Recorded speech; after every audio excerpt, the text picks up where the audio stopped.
Human rights groups are now asking Kenyan and Ugandan legislators to demand accountability from their government over the torture of their citizens in Tanzania. The groups want the Tanzanian government to be held responsible for not only the pain and anguish inflicted on Boniface Mwangi and Agather Atuhaire, but to also compensate the two activists. Their demands come as opposition leader Martha Karua flagged what she termed a Pan-African emergency, a coordinated crackdown on democracy and human rights in the region. Brenda Wanga reports. Hours after laying bare their ordeal, raw, real and unforgettable at the hands of the Tanzanian government, my name is Wangeshi Grace. Human rights groups are now demanding that these actions do not go unpunished. Determined to ensure these alleged abuses don't vanish into silence, the activists now say they will be pushing for accountability, not just on the regional stage through the East African community, but also back home in Kenya and Uganda, where they insist the fight for justice must begin. We are hoping that the interventions of the other governments within the regions and the petition to the East Africa Parliament can raise awareness and raise concerns that those officers who violated the rights of Boniface, Agatha, amongst others, can be brought to book.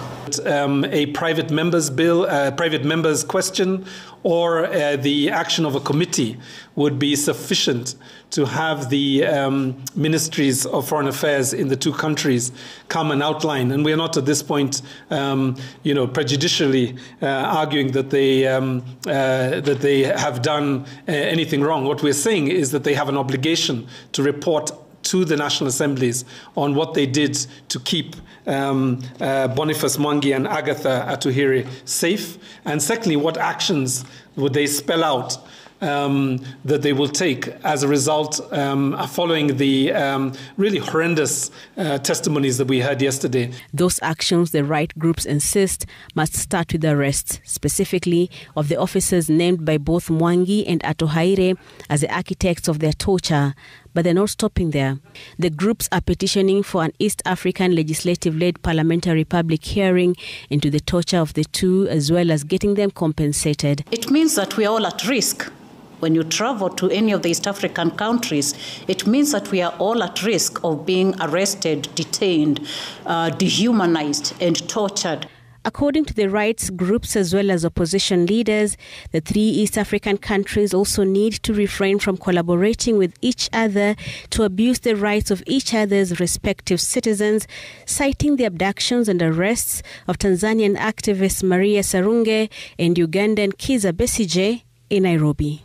We are concerned that there is some kind of collusion between the three governments to silence dissent in every way. If you realize, even now as we speak in this country, there are particular laws that are being used to kill dissent. I mean, we have the proposed Kenya Information Communications Bill. We are staring at a regional crisis, not an economic crisis, not a crisis of trade, but of democracy itself.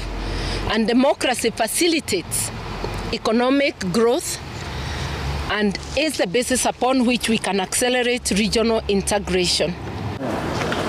The Kenyan government has also been faulted for its deafening silence over the torture of her citizen at the next door neighbor's home. After his statement yesterday, no one has spoken, and it's disappointing that he's being treated like a non-citizen. No one seems to care. The activists also warned President Samia Suluhu against what they termed as creating a chilling climate of fear and silencing opponents ahead of the presidential election later this year. Brenda Wanga, Citizen TV.